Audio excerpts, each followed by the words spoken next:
السلام عليكم ومرحبا بكم في فيديو جديد. ان شاء الله تكونوا كامل بخير وعلى خير، وان شاء الله تكونوا فرحانين ومهنين وانتم تشوفوا في الفيديو. اليوم ان شاء الله راح نشارك معكم حلوى تجي بزاف بنينه لعشاق الشوكولاته، راح تعجبكم. مصنوعة بعجينة الصابلي وحشوة بزاف سهلة وبزاف بنينة.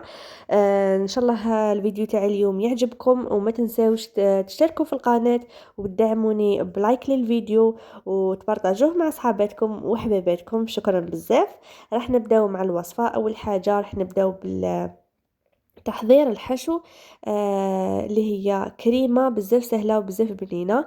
فيها كاس تاع حليب وملعقة تاع سكر عادي، ملعقة تاع كاكاو وملعقة تاع مايزينا.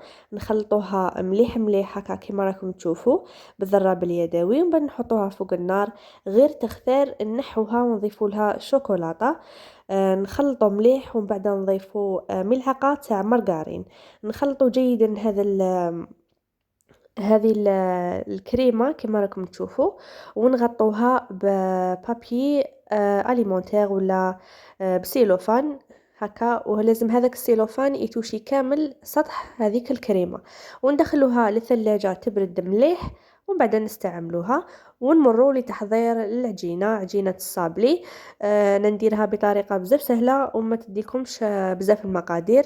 ندير 2 ملاعق تاع مارغرين تكون في درجة حرارة الغرفة، وحبة بيض كاملة، لافاني، و2 ملاعق تاع نشاء. غربلت كلش هكا باه ما يبقاوليش هذوك الحبيبات. بالنسبة لهذه العجينة سهلة بزاف، وراح تقطع لكم كمية لا بأس بها. من بعد تشوفوا شحال قطعت لي.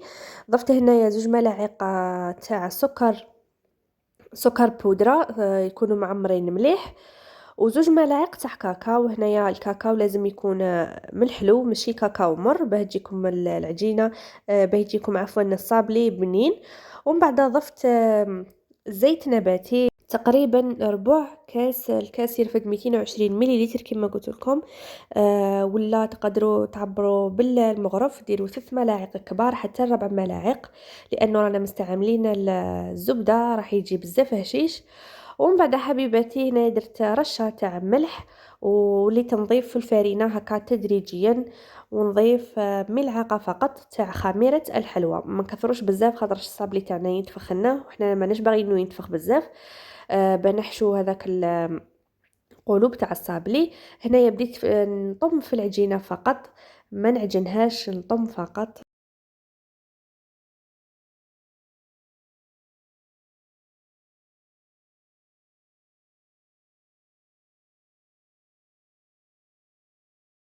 وهنا يا حبيبتي راني لميت العجينه تاعي كما شفتوني، طميتها فقط ما عجنتهاش. راح نحكم السيلوفان، نديرها نغطيها كامل بالسيلوفان كما شفتوا. ومن بعد ندخلها للفريجيدار تبرد مليح وتشد روحها. هذا هو القوام تاعها.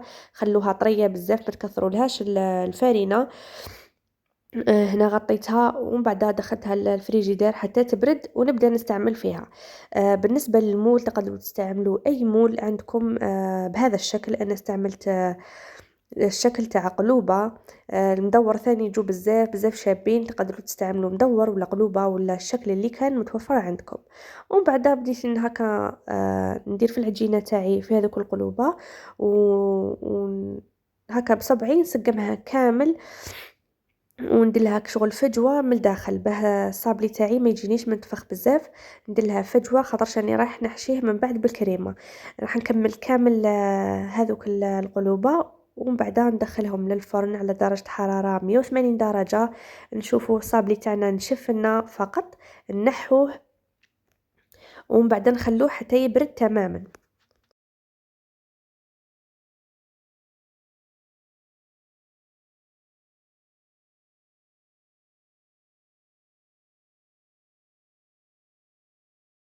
وهنا يا حبيبتي هذيك الكريمه راهي بردت مليح.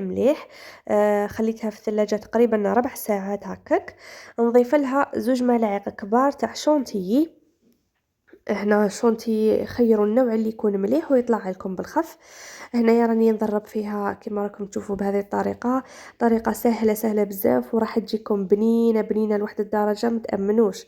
تعطي لهذاك الصابلي واحد الكو روعه. جربوها وردوا لي الخبر، اكيد راح تعجبكم. هنايا بعد ما طلعت مليح هذيك الكريمه راح نحبس تضرب، ومن بعد نعمرها في لابوش، ونبدا نعمر في هذوك القلوبه تاوعي. كما شفتوا هذا هو القلوبه تاع الصابلي، شوفوا كيفاه يجوا من الداخل فيهم هكا فجوه. نحشيهم بهذيك الكريمه نعمرهم كاملين من كلا الجهتين، الجهه الفوقانيه والتحتانيه نفس الشيء. هنا عمرتهم كامل، ومن بعد ندير حبه فوق حبه دوك تشوفوا معايا.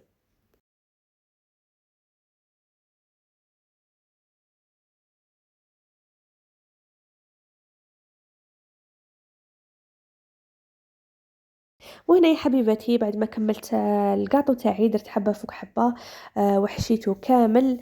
هنا راهو واجد. دوك برك نديرلو كلاصاج تاع شوكولاته تقدروا تستعملوا النوع اللي تبغوه واللي موالفين تخدموا به. انا هنايا استعملت هذه الشيكولا. كيفاه درت لها؟ درت قدره، درت فيها شويه ما، ودرت فيها كسكس، وحطيت هذيك البطاطا الشيكولا وخليتها تذوب على هذاك البخار اللي يطلع. المهم راح تذوب لكم بالخف، ما تديكمش كامل الوقت، بلا ما ترابوها بلا ما تقطعوها بلا والو. طريقه بزاف هايله وسهله. المهم حبيباتي هنايا راني ندير في كلاصاج تاع الشوكولاته. راح نكمل كامل حبات تاع الكاطو تاعي. تقدروا تضيفوا لها ملعقه تاع زيت على جال ديك اللمعه اللي من الفوق. انا ما ضفت لها والو، درتها كيما راهي. نبغي هذه الشيكولا تجي بزاف بنينه، نبغي نديرها كيما راهي ما نضيف لها والو. المهم حبيباتي بعد ما نكملها كامل راح تشوفوا مع تالي كيف نزينها بطريقه سهله وبسيطه. بالنسبة للتزيين أكيد يبقى اختياري وعلى حساب نتوما واش تتفنوا في التزيين. أنا خيرت حاجة تكون سامبل وما فيهاش بزاف تعقيدات. درت شيكولا في لابوش كما شفتوا، وبديت نصنع هكايا في دوائر على الحبة تاع الكاطو تاعي، دوائر عشوائية بلا حتى طابع بلا والو حبيبتي. مهم غير هكايا كيما راكم تشوفوا دوائر عشوائية. راح تجي بزاف شابه، اللي يدها هكا خفيفه في التزيين وكامل راح تتقنها اكيد. جربوها، ولا جربتوها بهذه الطريقه ابحثوا لي نشوف في الانستغرام تاعي نخليه لكم في صندوق الوصف. بالنسبه لشحال قطعت لي من حبه، راح تقطع لي 32 حبه. كسرت زوج حبات برك، الصابلي جا بزاف هشيش، كسرت زوج حبات ولكن الاخرين قاع خرجوا لي ما شاء الله، خرج يشهي والذوق ما نحكي لكمش.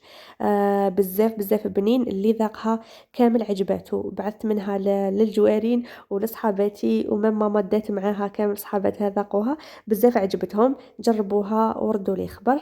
وما تنساوش حبيباتي دعموني بلايك للفيديو وكومنتار حلو كيما نتوما. ربي يحفظكم ان شاء الله ويعطيكم ما تمناو. وما يبقى لي نقولكم غير تهلاو في رواحكم. دمتم في رعاية الله وحفظه.